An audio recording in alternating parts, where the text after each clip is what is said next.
Oi, gente! Eu sou a professora Kelly, de Matemática. O conteúdo que eu trouxe hoje é um conteúdo muito importante e, na minha opinião, indispensável para todos os estudantes do ensino fundamental, do ensino médio, para aqueles estudantes que estão se preparando para o Enem ou para qualquer outro concurso. Critérios de divisibilidade. Muita gente não valoriza essa joia da matemática, que são regras maravilhosas que a gente estuda no sexto ano, no quinto ano, né, dependendo da escola, mas que vai facilitar a resolução de problemas por toda a tua vida escolar. Eu dividi essa aula em duas partes, para que o vídeo não ficasse muito longo e a gente não ficasse cansado, tá bom?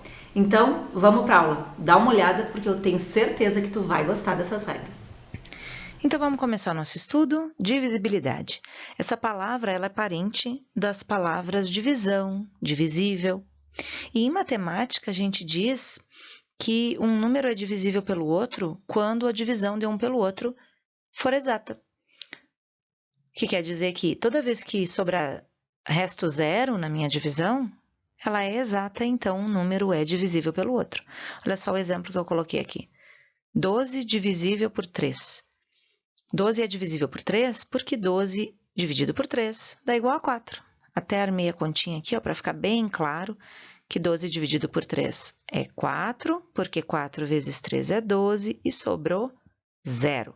Então, a gente diz que essa conta é exata, né? Que essa divisão foi exata, porque o resto sobrou 0, e eu posso afirmar que 12 é divisível por 3 e também que 12 é divisível por 4. Legal, né? Continuando, a gente vai começar a ver os critérios de divisibilidade. O que é isso? São regrinhas que nos ajudam a saber se um número é ou não divisível pelo outro sem precisar fazer a conta de divisão. Olha só que legal que é. Eu posso saber se um número é ou não divisível por 2 sem precisar uma continha de divisão, sem precisar fazer nem de cabeça a divisão, tá? Basta que esse número seja par. A regra diz que todo número par é divisível por 2, mas os ímpares não são. Para ser divisível por 2, tem que terminar em 0, 2, 4, 6 ou 8. Olha só o exemplo que eu coloquei aqui, ó. Tem o número 3.576. O número 3.576 é divisível por 2. Por quê? Porque ele termina em número par. Olha ali, o último algarismo dele é 6, ó. 6 é par. Então, o número 3.576 é par. E, por isso, ele é divisível por 2.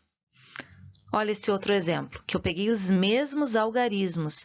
Repara que eu só troquei eles de lugar, ó. Passei o 6 para frente, o 3 ficou de segundo lugar, né? Muito bem.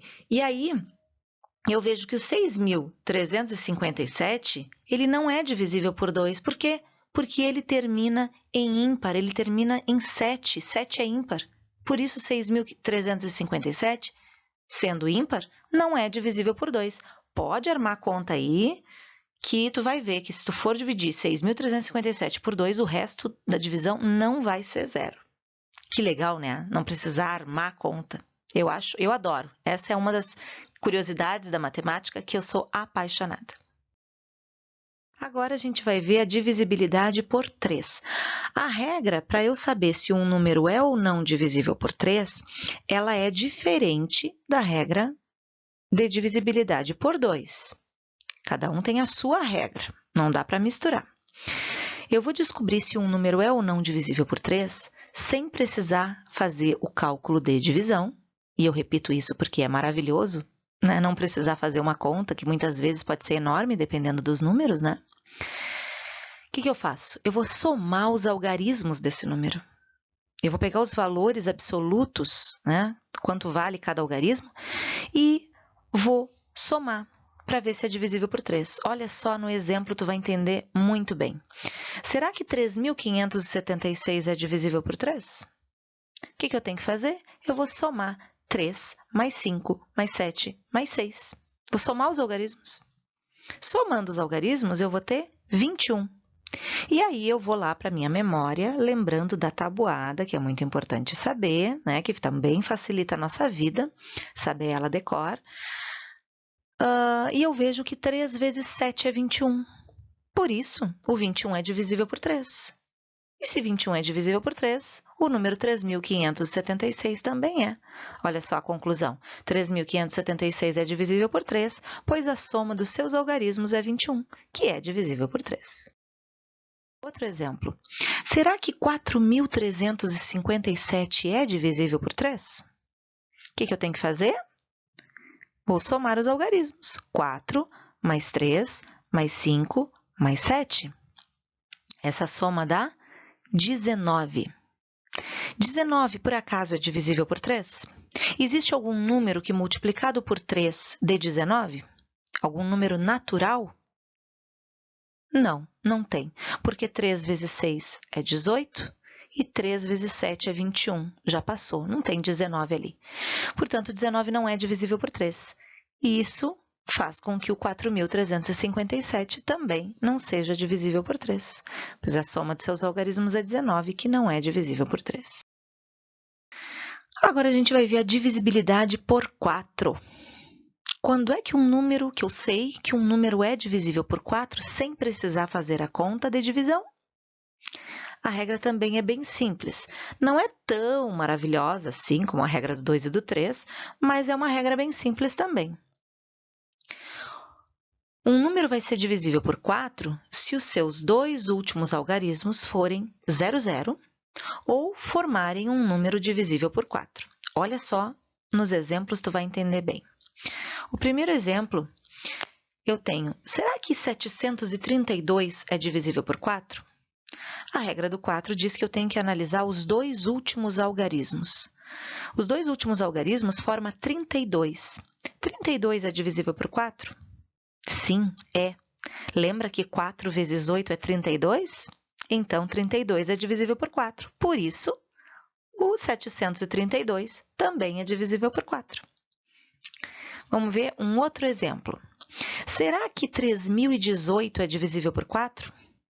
Vamos ver o que forma os dois últimos algarismos. 18. 18 é divisível por 4? Será que é? 4 vezes quem que dá 18? 4 vezes 4 dá 16, 4 vezes 5 dá 20. Já passou. Então, 18 não é divisível por 4. Por isso, o 3.018 não é divisível por 4. Tá bom? Agora vamos ver um outro exemplo, aliás, outros exemplos. Será que 3.500 é divisível por 4? A regra diz que eu tenho que analisar os dois últimos algarismos. E a regra também diz que os números terminados em 00 são divisíveis por 4. Portanto, 3.500 é divisível por 4 porque ele termina em 00. Agora, outro exemplo. Será que 1.000 é divisível por 4? Bom, a regra diz que tem que terminar em 2 zeros, mas termina em 3 zeros. E agora? Não importa quantos zeros tenha a mais do que 2. Se eu tenho no mínimo 2 zeros, né, se os últimos dois algarismos, se os dois últimos forem 00, ele vai ser divisível por 4. Portanto, 1.000 é sim divisível por 4. E por último, dessa regrinha do 4, eu tenho, será que 4.005 é divisível por 4? Vamos analisar os dois últimos algarismos. Os dois últimos algarismos formam 0,5. 5. 5 é divisível por 4? Não é. Então, 4.005 não é divisível por 4, pois não termina em 00 e 0,5 não é divisível por 4. Muito bem. Nós vamos ver a divisibilidade por 5. A divisibilidade por 5 é a que o pessoal mais gosta, que é a mais fácil de todas. Basta ver se o número termina em 0 ou 5. Se ele terminar em 0 ou 5, é divisível por 5. Se não, não é. É muito simples. Aqui tem os exemplos. Ó. Será que 735 é divisível por 5? Sim. Por quê? Ele termina em 5. Ó. Então, ele é divisível por 5. E o último exemplo, será que 5.554 é divisível por 5? Olha, ele está cheio de 5. Tem que ser divisível por 5, né? Mas a regra diz que tem que olhar apenas o último algarismo. Não importa quantos algarismos 5 tenham antes. Se o último algarismo não for 0 nem 5, então ele não é divisível por 5. Portanto, 5.554 não é divisível por 5, porque não termina em 0 nem em 5. Ok? Então é isso. No próximo vídeo eu vou trazer para vocês a segunda parte dessa aula com mais critérios, com mais regras de ouro da divisibilidade. Se tu conhece alguém que está precisando dessa aula, compartilha com essa pessoa. E se tem algum conteúdo de matemática básica que tu precisa aprender, coloca aqui nos comentários que eu vou ter prazer em te ajudar. Afinal de contas, é por isso que eu sou professora. Então é isso. Até a próxima. Tchau, tchau.